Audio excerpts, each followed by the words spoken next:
നിങ്ങളിപ്പോഴും പറ്റിക്കപ്പെട്ടുകൊണ്ടിരിക്കുകയാണോ? നിങ്ങൾ വില കുറവാണെന്ന് പറഞ്ഞ് ഉപയോഗിച്ചുകൊണ്ടിരിക്കുന്ന പല സാനിറ്ററി പാഡുകളുടെയും പുറകിൽ വലിയൊരു ചതി ഒളിഞ്ഞിരിപ്പുണ്ട്. അഫോർഡബിൾ ആണെന്ന് പറഞ്ഞ് ഇൻട്രൊഡ്യൂസ് ചെയ്തിരിക്കുന്ന ഈ പാഡുകളിൽ ഭൂരിഭാഗവും നിർമ്മിച്ചിരിക്കുന്നത് നിങ്ങളുടെ ആരോഗ്യത്തിന് ദോഷകരമായി ബാധിക്കുന്ന പ്ലാസ്റ്റിക് ലൈനിങ്ങുകൾ ഉപയോഗിച്ചാണ്. മാത്രമല്ല ബ്ലീച്ചിങ് പോലുള്ള കെമിക്കൽ പ്രോസസ്സുകളിലൂടെയാണ് ഈ പാഡുകൾക്ക് തൂവെള്ള നിറം നൽകുന്നത്. ഇച്ചിങ്ങിനായി ഉപയോഗിക്കുന്ന ഫാലേറ്റുകൾ പോലുള്ള കെമിക്കലുകൾ നിങ്ങളുടെ ശരീരത്തെ പ്രതികൂലമായി ബാധിക്കും. എന്തായാലും പുറത്ത് പ്ലാസ്റ്റിക്, ഇനി അകത്തോ നിലവാരമില്ലാത്ത റീസൈക്കിൾഡ് കോട്ടൺ മെറ്റീരിയൽസ്.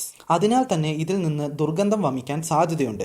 ഇത് മറയ്ക്കാൻ വേണ്ടി ഫ്രാഗ്രൻസുകൾ, VOC പോലുള്ളവ ഇതിൽ അമിതമായി ചേർക്കുന്നു. ഫാലേറ്റുകളും VOCയും ചേർന്ന് നമ്മുടെ ശരീരത്തിൽ ഹോർമോൺ വ്യതിയാനങ്ങൾക്ക് കാരണമാകുന്ന എൻഡോക്രൈൻ ഡിസ്ട്രപ്ഷനായി മാറുന്നു. ഇത് ദീർഘകാലം ഉപയോഗിക്കുമ്പോൾ ഗർഭാശയ സംബന്ധമായ ആരോഗ്യ പ്രശ്നങ്ങൾ, ക്യാൻസർ പോലുള്ള മാരക രോഗങ്ങൾക്കും വന്ധ്യതയ്ക്കും കാരണമാകുന്നു. ഇവിടെയാണ് നിങ്ങൾ ഒരു തീരുമാനം എടുക്കേണ്ടത്. ആരോഗ്യത്തെ അവഗണിക്കുന്ന സാധാരണ പാഡുകൾ വേണോ, അതോ ഒട്ടും തന്നെ കെമിക്കലുകൾ ആഡ് ചെയ്യാത്ത ലവ് ഫോർ യു നൽകുന്ന പീരിയഡ്സ് പൗച്ച് വേണോ? നിങ്ങളുടെ ഹെൽത്തിനാണ് നിങ്ങൾ ഇമ്പോർട്ടൻസ് കൊടുക്കുന്നതെങ്കിൽ ഇന്ന് തന്നെ ലവ് ഫോർ യുവിന്റെ പ്രൊഡക്ട്സുകളിലേക്ക് സ്വിച്ച് ചെയ്യും. ലിങ്ക് ഞാൻ ബയോയിൽ കൊടുത്തിട്ടുണ്ട്. അതുപോലെ തന്നെ ഇതിനെക്കുറിച്ചുള്ള കൂടുതലായിട്ടുള്ള ഡീറ്റെയിൽസ് ആവശ്യമുള്ളവർ VOC എന്ന് കമന്റ് ചെയ്താൽ ഞാൻ അവർക്ക് പേഴ്സണലായിട്ട് അയച്ചു തരുന്നതാണ്.